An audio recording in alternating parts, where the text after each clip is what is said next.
আলু দিয়ে মুরগির ঝোল, মাখা মাখা ঝোল মুরগির আলু দিয়ে। আপনাদের কাছে কেমন লাগে আমি জানি না। আমি এই মুরগিগুলো দিয়ে আলু দিয়ে মাঝে মাঝে ঝোল রান্না করি, হালকা ঝোল। আবার কষা মাংস মজা লাগে আরও।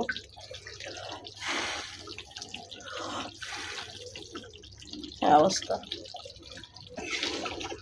সবাই সবাইকে সাপোর্ট করেন, কত কীভাবে আমরা একটু আগাবো বুঝছেন।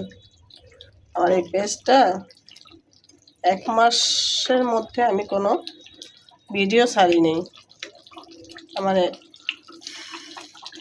পেজটা রিক্সে আছে, এখন ভয় লাগে। আপনারা দোয়া করেন সবাই, পেজটা যেন আগাইতে পারি।